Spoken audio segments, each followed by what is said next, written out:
Ini adalah cerita pengalaman hidup pribadi sebagai pekerja non-skill yang nggak pernah ngerasain gaji UMR. Siapa tahu bisa jadi bahan bersyukur buat kalian yang tidak senasib sepertiku dan teman-temanku. Baiklah, cerita ini bermula setelah saya berhenti sekolah. Membuat tempe dari bahan dasar kedelai ini adalah pengalaman kerja pertamaku sebelum mengenal dunia yang lebih luas.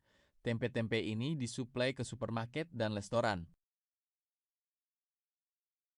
Kalau ini aku cuma gabut aja sih bang, karena penasaran aja. Kayak apa sih dunia artis itu? Oh, begitu. Setelah tahu kayaknya lebih baik nguli. Jir nguli beneran, hahaha. Nggak ada cerita di sini. Nguli mah, ya gitu-gitu aja. Intinya saya pernah nguli sekali doang. Belum sampai hafal banget.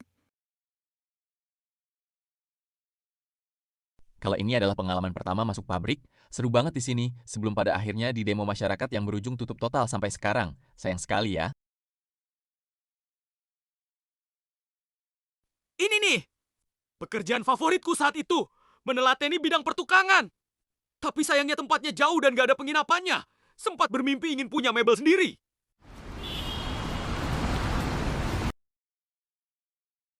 Kalau ini, aku nganggur dan cuma kerja serabutan aja sih. Kadang di sawah, nunggu toko mebel, mepet tembakau, dan banyak lainnya. Duitnya cuma hilang buat nongkrong doang. Ya, begitulah. Walaupun begitu, aku tetap tidak bersyukur. Jadi bisa nggak bisa harus cari pekerjaan tetap dan gaji konsisten. Setidaknya mau kerja nggak diem doang, jadi beban negara. Walau cuma dapat gaji kecil, telateni dulu aja sebelum dapat yang lain. Akhirnya, kembali lagi ke Surabaya bekerja sebagai pedagang sayur. Aku tertarik karena ingin tahu lebih banyak tentang jenis-jenis sayuran. Tapi pada akhirnya aku berhenti karena berurusan dengan preman pasar. Sialan! Sebenarnya nggak menderita di sini. Cuma aku malas aja. Akhirnya, aku kembali ke pabrik tempe yang pernah aku tempati sebelumnya. Di sini, aku cuma sebentar dan keluar gara-gara mental hancur cuman karena masalah percintaan. Tolol banget aku. Maafkan atas semua salahku ya, bos.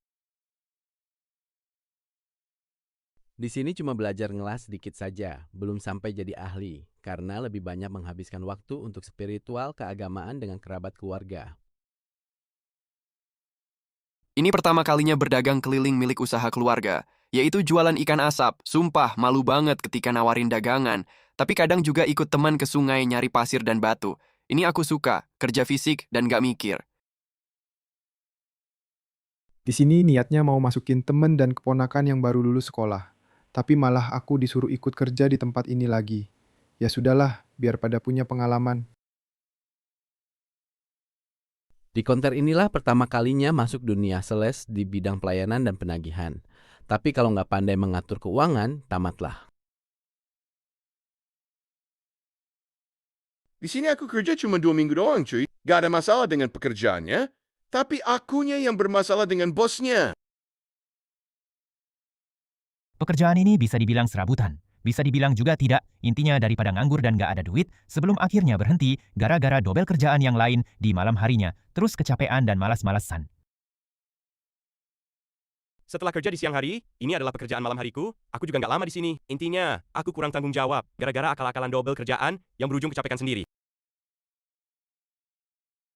Ini adalah pekerjaan terakhirku sebelum memutuskan untuk bekerja di Korea Selatan. Hari demi hari aku jalani, hingga pada akhirnya Tuhan memaksaku untuk berhenti dengan cara yang agak nyungkani. Mungkin ini cara Tuhan agar hidupku gak gitu aja. Sepertinya Tuhan juga heran, bosen lihat saya kerja gak ada yang bener, ada aja keluhannya setiap hari, hingga pada akhirnya